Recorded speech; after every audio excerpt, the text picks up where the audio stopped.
Se eu perguntar agora, qual é o país mais antigo do mundo? Talvez você pense no Egito com suas pirâmides milenares, ou na China com sua dinastia interminável de imperadores. Talvez até na Grécia, berço da filosofia e da democracia. Mas e se eu disser que quase todo mundo erra essa resposta? E que a verdade não é tão simples quanto parece? Essa pergunta aparentemente inocente esconde uma armadilha que divide historiadores, provoca debates apaixonados e levanta uma questão muito mais profunda. O que realmente significa ser um país? É a antiguidade da civilização, a continuidade política, a cultura que se mantém viva, ou o reconhecimento internacional? Nos próximos minutos você vai perceber que o que parecia apenas uma curiosidade tem muito mais camadas do que se imagina. Vamos desconstruir mitos, revelar critérios que quase ninguém considera e colocar frente a frente civilizações que marcaram a humanidade. Prepare-se, porque o veredito vai surpreender você e talvez mudar a forma como entende a própria história. Problema da pergunta dizer qual é o país mais antigo do mundo parece simples, mas essa é uma daquelas questões que enganam à primeira vista. Quando ouvimos a palavra país, pensamos em fronteiras bem definidas, governos organizados e identidades nacionais. Só que, olhando para a história, essas ideias não existiam da mesma forma que hoje. No Egito dos faraós, por exemplo, havia uma civilização poderosa, mas não havia o conceito moderno de Estado-nação. A mesma lógica vale para a Mesopotâmia ou para a Grécia Antiga. Sim, eram sociedades sofisticadas, mas fragmentadas em reinos, cidades-estado ou impérios que se transformavam constantemente. O problema está justamente aí. A história é cheia de rupturas, mudanças de poder, invasões, quedas e renascimentos. Um país que parece eterno, na prática, pode ter sido destruído e reconstruído várias vezes. Então a pergunta não é apenas qual é o mais antigo, mas antigo segundo quais critérios? Esse é o primeiro passo. Perceber que a resposta depende do olhar que usamos.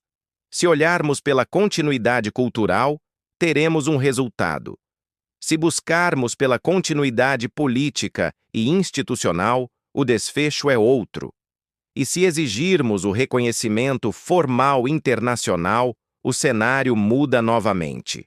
As grandes candidaturas que enganam. Sempre que essa pergunta surge, três nomes aparecem quase automaticamente: Egito, China e Irã, a antiga Pérsia. Eles carregam peso histórico, símbolos de civilizações que moldaram a humanidade. Mas é justamente aí que muitos se confundem. O Egito, por exemplo, impressiona pelo legado dos faraós e por sua cultura milenar. Porém, o Egito moderno não é uma linha contínua do Egito antigo. Entre uma fase e outra, houve invasões, dominações estrangeiras e mudanças profundas que quebraram essa continuidade. Na China, temos uma longa tradição imperial que atravessou dinastias. Mas, ao longo dos séculos, a China foi fragmentada em reinos rivais, sofreu invasões mongóis, ocupações e revoluções. A atual República Popular da China nasceu apenas em 1949, o que coloca em xeque a ideia de continuidade política direta desde a antiguidade. Já o Irã, herdeiro da Pérsia, tem um passado grandioso, mas também repleto de rupturas. Impérios sucederam-se, reinos foram destruídos e reconstruídos, até a formação do Estado moderno que conhecemos. Esses países são fascinantes, sem dúvida, mas não se sustentam como o mais antigo do mundo quando analisamos pela ótica de continuidade política e institucional. E é nesse ponto que entramos em um território ainda mais provocador. Os critérios ocultos que quase ninguém leva em conta. Os critérios ocultos que quase ninguém considera. A maioria das pessoas pensa apenas na antiguidade cultural. Mas para definir o país mais antigo, precisamos ser mais rigorosos. Existem critérios que mudam completamente a resposta e que quase nunca são discutidos fora dos círculos acadêmicos. O primeiro é a continuidade institucional. Não basta existir há milhares de anos. É preciso ter mantido uma estrutura de governo reconhecível ao longo do tempo. Quando impérios caem e novos surgem em seu lugar, a linha é quebrada. O segundo é a identidade nacional contínua. Civilizações podem se transformar, mas a população precisa ter se reconhecido, geração após geração, como pertencente a um mesmo povo. Se essa identidade se dissolve ou se mistura completamente, o fio da história se perde. O terceiro é o reconhecimento externo. Um país pode se considerar herdeiro de uma longa tradição, mas se não há reconhecimento dos demais povos, a continuidade se torna apenas uma narrativa interna. O olhar de fora também importa na legitimidade histórica. Esses critérios funcionam como filtros rigorosos. Quando os aplicamos, percebemos que muitos dos grandes candidatos desaparecem rapidamente da disputa. O que sobra são casos menos óbvios, surpreendentes, e que podem virar a percepção de quem sempre achou que a resposta era óbvia. Casos surpreendentes e pouco citados. Quando aplicamos esses critérios, começam a surgir nomes que raramente entram na conversa, mas que desafiam a lógica comum. O primeiro é San Marino. Esse pequeno país encravado na Itália existe desde o ano 301 d.C. e, apesar de minúsculo, manteve sua independência através de séculos de guerras e impérios em expansão. Um território quase invisível no mapa que sobreviveu quando gigantes desapareceram. Outro caso é o Japão.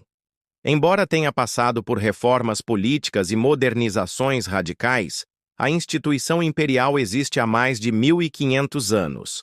A linhagem do imperador é apresentada como a mais antiga ainda em vigor, sustentando uma continuidade única no cenário mundial. A Etiópia também se destaca. Enquanto a maioria dos reinos africanos caiu sob o domínio europeu, a Etiópia preservou sua soberania por séculos, com raízes históricas que remontam a tradições bíblicas. Essa resistência fez dela um símbolo de continuidade cultural e política. Há ainda a Armênia, o primeiro estado a adotar oficialmente o cristianismo no ano 301, com uma identidade nacional que sobreviveu a invasões, massacres e diásporas. E a Coreia, que mesmo dividida em norte e sul hoje, mantém uma herança histórica e cultural reconhecida há mais de 1000 anos. São candidatos inesperados, que mudam completamente o debate.